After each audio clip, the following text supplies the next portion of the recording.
Kuba sedang lenyap di depan mata kita. Tumpang tindih krisis ekonomi, pemadaman listrik, kelangkaan bahan bakar, pembatasan kebebasan, dan tekanan psikologis adalah semua hal yang sedang dihadapi Kuba saat ini. Pemerintahan Presiden Amerika Serikat, Donald Trump, semakin memperkuat upaya untuk mengisolasi Kuba. Meskipun Perserikatan Bangsa-Bangsa mengkritik langkah itu karena dianggap melanggar hukum internasional, Donald Trump menginginkan perubahan rezim di Kuba. Dan ia rela melihat orang-orang mati karena kelaparan dan penyakit demi tujuan itu. Kuba benar-benar adalah negara yang sangat dekat dengan kegagalan, kata Presiden Amerika Serikat Donald Trump belum lama ini. Selama 5 tahun terakhir, Kuba mengalami keruntuhan jumlah penduduk paling cepat yang sejauh ini dialami masyarakat manapun pada abad ke-21. Data resmi dari Kantor Statistik dan Informasi Nasional Kuba menunjukkan bahwa jumlah penduduk pulau itu turun tajam dalam beberapa tahun terakhir karena angka kelahiran yang rendah, penuaan yang sangat cepat, dan gelombang emigrasi besar-besaran. Pemerintah Kuba kini secara resmi menyatakan bahwa populasi di pulau itu menyusut dari 11,2 juta orang pada tahun 2020 menjadi sekitar 9,7 juta orang pada awal tahun 2026. Yang berarti penurunan hampir 1,4 juta orang, atau sekitar 13% dalam 5 tahun. Pada tahun 2019, $1 Amerika bisa memberi Anda 20 peso Kuba.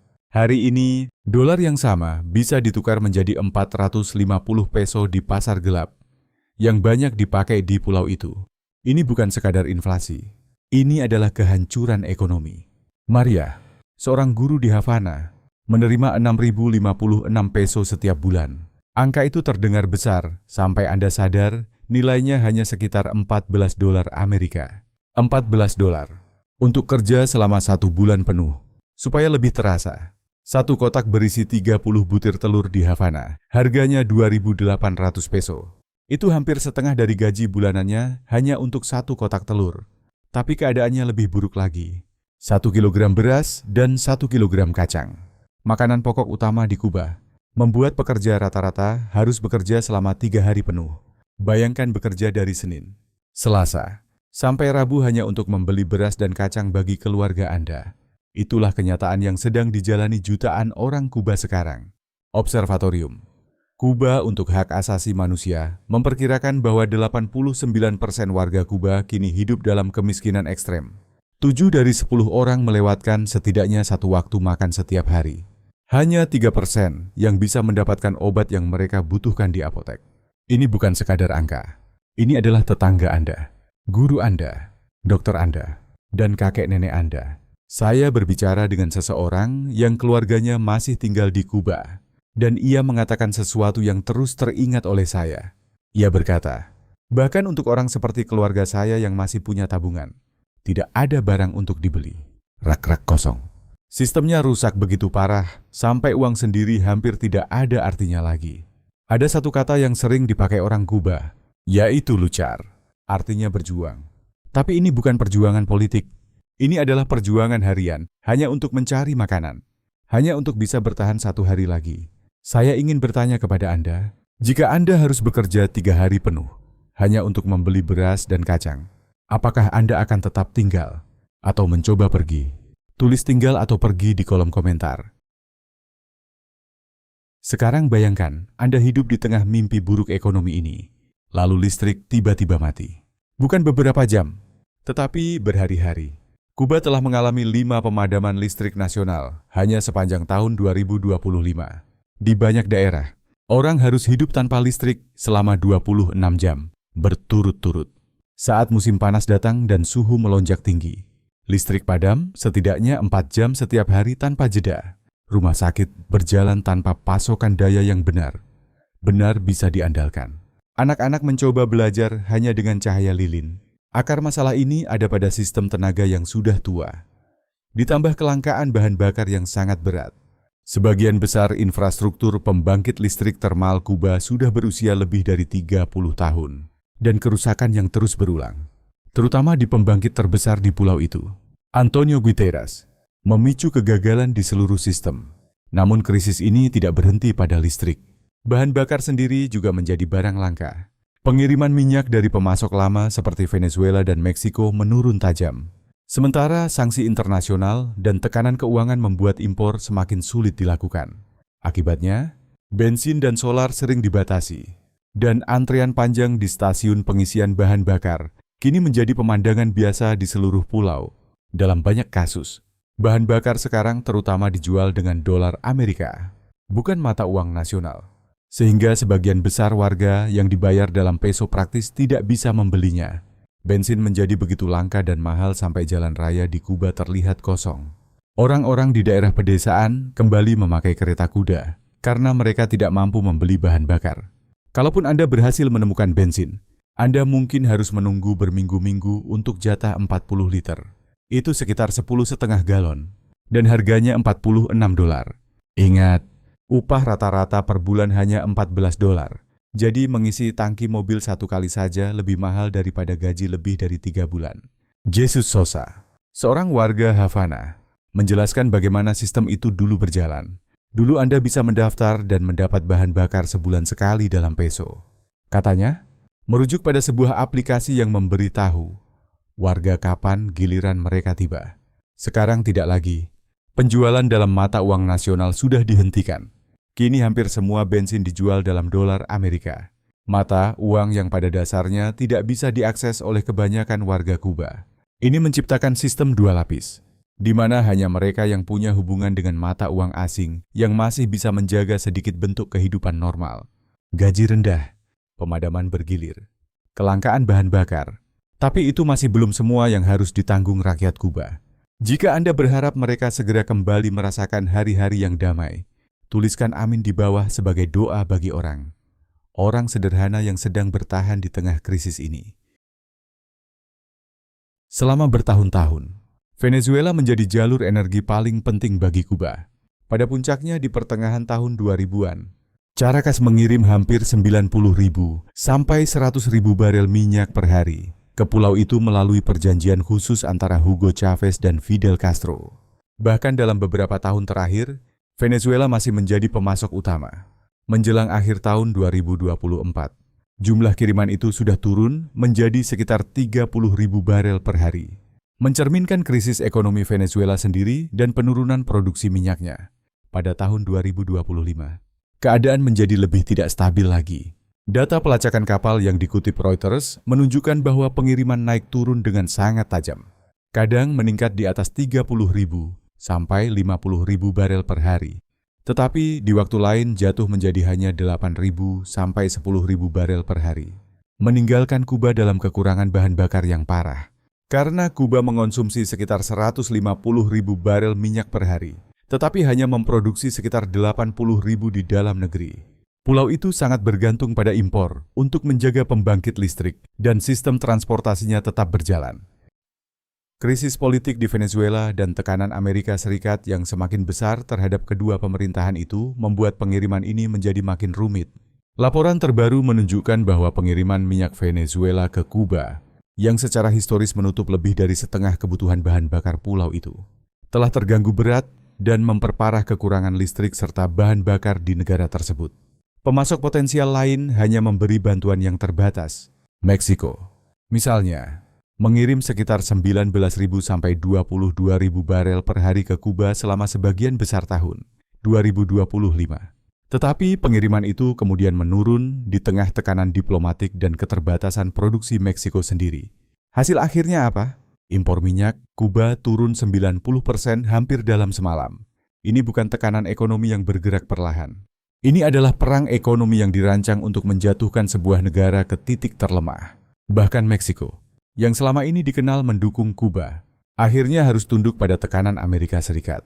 Presiden Claudia Sheinbaum hanya mengirim 2 kapal dengan bantuan terbatas, jauh dari cukup untuk mematahkan kepungan itu. Pesannya jelas, bantu Kuba dan hadapi akibat ekonomi dari Washington. Apakah Amerika Serikat akan berhenti memperketat kepungan ini? Tulis prediksi Anda di komentar tentang apa yang menurut Anda akan terjadi selanjutnya dalam kebuntuan ini. Seperti apa bentuk cengkeraman ini dalam kehidupan sehari-hari? Masuklah ke banyak rumah sakit di Kuba hari ini, dan Anda akan melihat keluarga membawa sendiri perlengkapan dasar. Laporan dari jurnalis dan pasien menggambarkan orang datang dengan jarum suntik, kasa, dan bahan lain milik mereka sendiri, karena rumah sakit sering tidak memiliki peralatan penting dan barang medis sekali pakai. Sistem kesehatan yang dulu menjadi kebanggaan Kuba kini turun, sampai pada titik pasien harus menyediakan sendiri perlengkapan medis paling dasar. Kekurangan obat juga sudah menyebar luas. Pihak berwenang Kuba mengakui bahwa ratusan obat penting sering tidak tersedia, memaksa pasien menunggu dalam antrean panjang di apotek atau mencari obat di pasar tidak resmi. Tekanan pada sistem kesehatan tidak berhenti pada perlengkapan. Menurut otoritas kesehatan regional, sektor medis Kuba berada di bawah tekanan yang semakin berat akibat kesulitan ekonomi, kekurangan alat dan obat, serta perpindahan tenaga kesehatan ke luar negeri yang menurunkan jumlah staf di banyak fasilitas. Sistem pendidikan juga sedang runtuh. Para guru berhenti dalam jumlah besar untuk bekerja sebagai pelayan atau sopir taksi bagi wisatawan. Karena uang tip bisa setara dengan seluruh gaji mengajar selama 1 tahun. Sekolah-sekolah tutup. Anak-anak belajar di bangunan yang rusak tanpa buku pelajaran. Dan seringkali juga tanpa guru. Dr. Rodriguez, yang meninggalkan Kuba tahun lalu, mengatakan kepada saya mendapat 4.000 peso sebulan sebagai ahli bedah. Itu sekitar $9. Saya bisa memperoleh lebih banyak dalam 1 hari dengan mengantar turis keliling Havana daripada yang saya dapat dalam sebulan menyelamatkan nyawa. Arus keluarnya orang terdidik bukan hanya memukul para dokter. Itu sedang mengosongkan setiap profesi yang membutuhkan pendidikan dan keahlian. Di bawah tekanan yang terus meningkat dari krisis energi, kesulitan ekonomi, dan sanksi Amerika Serikat, pemerintah Kuba telah menjalankan serangkaian langkah darurat untuk menghadapi situasi saat ini. Tindakan ini terutama ditujukan untuk menghemat bahan bakar, menjaga layanan penting tetap berjalan, dan mempertahankan kestabilan sosial. Pertama, pemerintah mempersingkat minggu kerja resmi untuk lembaga negara dan perusahaan milik negara menjadi 4 hari, dari Senin sampai Kamis, agar penggunaan listrik dan bahan bakar dalam kegiatan administrasi yang tidak penting bisa dikurangi. Kuba juga menerapkan pembatasan ketat pada penjualan bahan bakar, dengan memprioritaskan pasokan minyak yang terbatas untuk sektor penting seperti pembangkit listrik, layanan kesehatan, produksi pangan, dan kegiatan lain yang tidak bisa dihentikan. Layanan bus dan kereta antar daerah juga dikurangi atau dibatasi untuk menekan konsumsi bahan bakar dalam sistem transportasi umum. Di sektor pendidikan, jam belajar di tingkat sekolah dasar dan menengah dipersingkat untuk menurunkan penggunaan listrik dalam operasional fasilitas. Universitas juga mengurangi kewajiban hadir langsung ketika memang tidak benar-benar diperlukan, sehingga membantu menghemat listrik dan bahan bakar sekaligus. Banyak rumah sakit menunda operasi yang bukan keadaan darurat untuk menjaga sumber daya tetap tersedia bagi perawatan darurat dan layanan medis penting lainnya. Pada saat yang sama, sebagian tenaga kerja dipindahkan ke pertanian dan produksi pangan untuk memperkuat ketahanan pangan nasional. Beberapa fasilitas pariwisata ditutup sementara atau mengurangi kegiatan mereka untuk menghemat bahan bakar dan mengalihkan sumber daya ke layanan publik dasar. Pemerintah juga memperluas kerja jarak jauh, menyesuaikan jam kerja, dan menerapkan pembagian tenaga kerja yang lebih fleksibel untuk mengurangi beban puncak energi. Pekerja dari sektor yang memakai energi besar dipindahkan ke bidang prioritas, terutama produksi pangan dan layanan penting. Bersamaan dengan langkah-langkah di dalam negeri ini, pemerintah Kuba menyatakan bersedia membuka dialog dengan Amerika Serikat, sambil menegaskan bahwa mereka tidak akan menyerah pada tekanan, dan sedang mencari jalan keluar untuk meredakan ketegangan, serta mungkin memperoleh tambahan pasokan energi dari luar negeri. Saat berbicara di Gedung Putih pada 27 Februari, Presiden Donald Trump mengatakan bahwa Kuba pada dasarnya sudah kehabisan uang dan sumber daya, dan memberi isyarat bahwa Amerika Serikat mungkin akan mencoba mengambil alih negara pulau itu secara bersahabat. Dalam istilah keuangan, pengambilalihan secara bersahabat biasanya menggambarkan akuisisi perusahaan yang disetujui oleh Dewan Perusahaan tersebut, yang menunjukkan bahwa Trump mungkin melihat Kuba dari sudut pandang restrukturisasi ekonomi, bukan diplomasi tradisional. Para analis mengatakan bahwa tujuan utama Amerika Serikat tampaknya adalah membuka pasar Kuba untuk investasi Amerika. Mereka menilai bahwa tekanan ekonomi yang semakin keras dari Washington dirancang untuk memaksa Havana menerapkan kebijakan yang menguntungkan kepentingan bisnis Amerika. Kampanye tekanan ekonomi ini meningkat tajam pada awal Januari 2026 setelah Amerika Serikat secara efektif memutus akses Kuba terhadap minyak Venezuela menyusul jatuhnya Nicolas Maduro dari kekuasaan di Venezuela.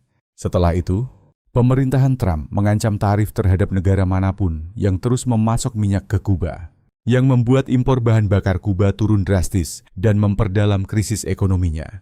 Menteri Luar Negeri Amerika Serikat Marco Rubio dilaporkan sedang melakukan perundingan tingkat tinggi dengan pejabat Kuba dengan tujuan mendorong perluasan sektor swasta di pulau itu dan membuka industri strategis seperti energi, telekomunikasi, dan pelabuhan bagi investasi asing, terutama dari Amerika. Meskipun Trump menggambarkan pendekatan ini sebagai pengambilalihan yang bersahabat, banyak pengamat menilai bahwa Kuba sedang menghadapi kepungan ekonomi yang belum pernah terjadi sebelumnya. Keberhasilan pembicaraan rahasia yang sedang berlangsung antara wakil Amerika Serikat dan Kuba tidak hanya bisa mengubah masa depan ekonomi Kuba, tetapi juga dapat menunjukkan strategi diplomatik baru. Amerika Serikat pada tahun 2026 yang lebih mengutamakan kepentingan dagang daripada pertarungan ideologi. Rusia memberi isyarat bahwa mereka mungkin akan memasok bahan bakar ke Kuba, dan Kanada sedang menyiapkan paket bantuan. Tetapi jalur penyelamat ini menghadapi ancaman yang sama bantu Kuba dan hadapi risiko balasan ekonomi dari Amerika Serikat. Cadangan minyak Kuba bisa habis sepenuhnya pada Maret 2026. Bayangkan apa artinya itu? Sebuah negara dengan hampir 10 juta penduduk bisa tidak memiliki bahan bakar untuk listrik, transportasi, atau layanan dasar. Kita mungkin sedang melihat awal dari bencana kemanusiaan dengan skala yang belum pernah terjadi di belahan barat dunia. Biaya kemanusiaannya sudah sangat besar. Keluarga tercerai-berai saat orang melarikan diri dari pulau itu. Jumlah penduduk telah turun 1,5 juta orang hanya dalam 6 tahun. Ini bukan sekadar emigrasi. Ini adalah eksodus. Namun inilah hal yang luar biasa dari rakyat Kuba mereka. Bukan hanya bertahan hidup. Mereka sedang menyesuaikan diri. Sebagian memasang panel surya dengan tangan mereka sendiri. Yang lain menanam tanaman di ruang-ruang kota. Kembali ke cara bertani yang tidak bergantung pada bahan bakar atau pupuk impor. Komunitas saling berbagi sumber daya. Membentuk jaringan dukungan tidak resmi yang melewati ekonomi formal sepenuhnya. Ada daya tahan di sini yang terasa menginspirasi sekaligus menyayat hati. Orang-orang terus mencari cara untuk menjaga martabat dan kemanusiaan mereka. Bahkan ketika sistem di sekitar mereka sedang runtuh. Hubungan Amerika Serikat dan Kuba telah lama diwarnai ketegangan dan upaya damai yang datang. Sesekali sejak Revolusi Kuba tahun 1959, ketika Fidel Castro menggulingkan pemerintahan Fulgencio Batista yang didukung Amerika Serikat. Setelah revolusi itu, Castro menasionalisasi aset milik Amerika Serikat, terutama di sektor minyak dan gula. Sebagai tanggapan, Washington memberlakukan pembatasan dagang yang dengan cepat berkembang menjadi embargo ekonomi menyeluruh pada tahun 1962. Sebuah kebijakan yang sebagian besar masih tetap berlaku sampai hari ini. Embargo itu, ditambah puluhan tahun sanksi tambahan, telah sangat membatasi akses Kuba ke pasar global dan sistem keuangan internasional. Pembatasan tersebut mempersulit kemampuan pulau itu untuk mengimpor barang penting, termasuk makanan, bahan bakar, dan perlengkapan medis, sehingga memperpanjang kesulitan ekonomi yang sudah berlangsung lama. Hubungan diplomatik diputus pada tahun 1961. Tahun berikutnya, krisis rudal Kuba membawa Amerika Serikat dan Uni Soviet, sekutu utama Kuba saat itu, ke ambang perang nuklir dan menjadi salah satu momen paling berbahaya dalam Perang Dingin. Setelah lebih dari setengah abad permusuhan, hubungan mulai mencair pada tahun 2014, ketika Presiden Barack Obama dan Raul Castro mengumumkan pemulihan hubungan diplomatik. Kedutaan dibuka kembali pada tahun 2015, dan pada tahun 2016, Obama menjadi Presiden Amerika Serikat pertama yang sedang menjabat yang mengunjungi Kuba dalam hampir 90 tahun. Pendekatan baru ini melonggarkan sebagian pembatasan perjalanan dan perdagangan, sehingga memunculkan harapan akan normalisasi yang lebih luas. Namun, perubahan itu tidak bertahan lama. Pada tahun 2017, Presiden Donald Trump membalik banyak kebijakan Obama pada masa jabatan pertamanya dengan memperketat sanksi, membatasi perjalanan, dan mengurangi transaksi keuangan.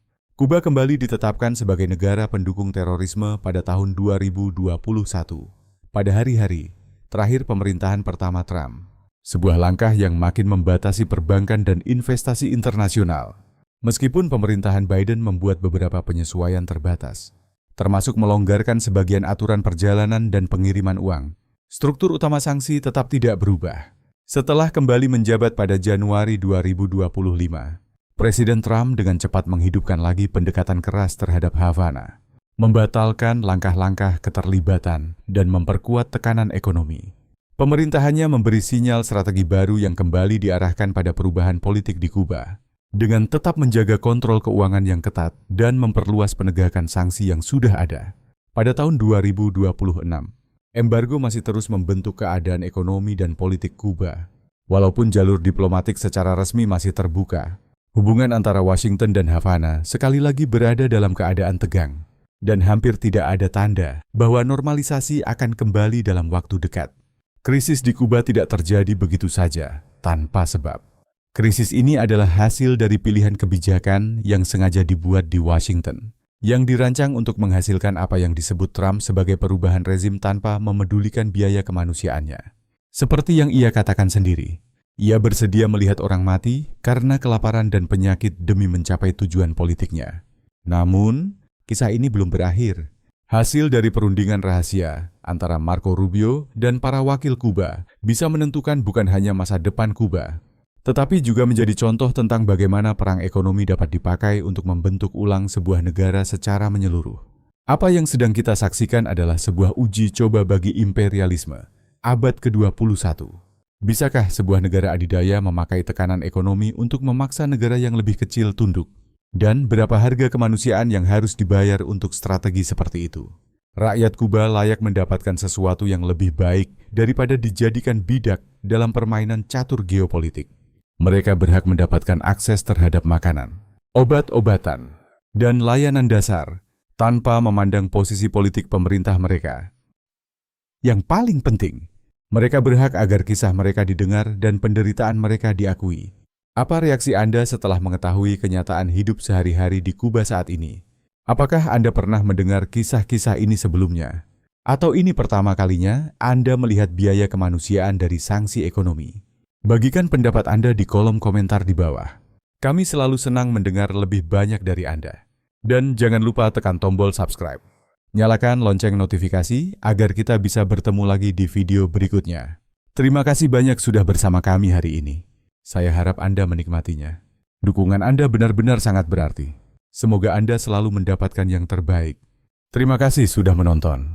Kalau video ini lucu atau bermanfaat, jangan lupa like, subscribe, dan nyalakan loncengnya agar tidak ketinggalan video baru. Sampai jumpa di video berikutnya.